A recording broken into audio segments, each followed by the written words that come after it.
The New York Knicks have been part of some of the wildest Game 5s of all time, and here's a list of the craziest. Let's start with honorable mention. Game 5 of the Knicks' first-round matchup with the Miami Heat in 1999. What made it crazy?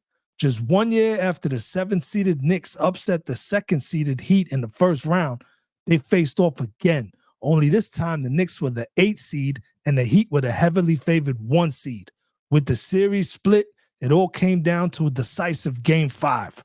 Trailing by 1 with under 5 seconds to play, Allen Houston ducked between 2 Heat defenders and threw up a floater that bounced high off the rim before falling through with less than a second left in the game. A game winner, a series winner, and a history maker. Number 5 has to be one of the most depressing highlights, or rather lowlights, in Knicks history. In this game, a pivotal Game 5 of a 7-game series against the Bulls, New York was down 1 with under 10 seconds to play. And what better scenario could they have drawn up than a chance from point-blank range from a 6'10 power forward?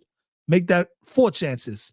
Well, in this case, any scenario would have been better for the Knicks, as Charles Smith missed on all 4 chances in a loss to the eventual champion Bulls.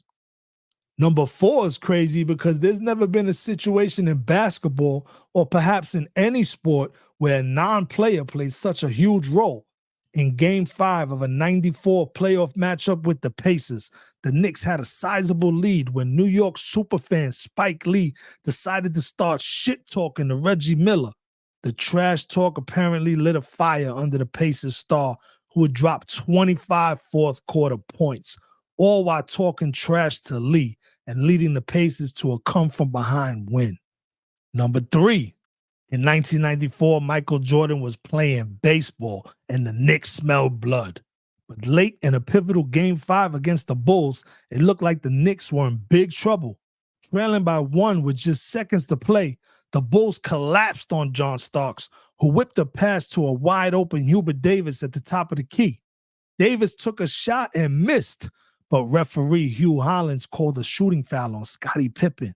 The call has been debated to this day, with many saying it was a phantom foul call, but Davis insisting Pippen did foul him. Davis went on to hit the free throws, and the Knicks went on to win the game and the series. Number 2. Game 5 of the Knicks' 1997 playoff matchup with the Heat was wild, and never before has a fight had so much impact on an entire series.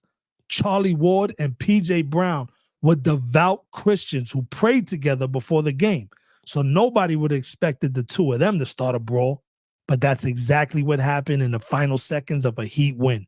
Moments after Brown threw Ward into the stands, several Knicks ran off the bench to jump into the scuffle.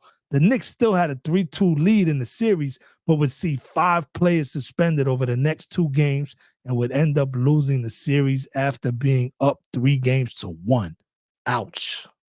But number 1, hands down, Game 5 of the 94 finals was the craziest the Knicks ever played in, and maybe the craziest Game 5 of all time. After all, when else has a news event taken precedence over a pivotal final showdown and moved the game to an in-picture box?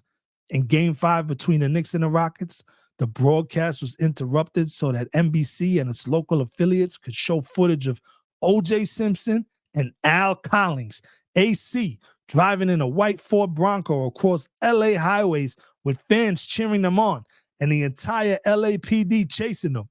Even at the Garden, Knicks fans were going to the concession stands to watch the chase instead of the game, in an atmosphere that was described by many as just surreal. What does the next Knicks Game 5 have in store? We're about to find out.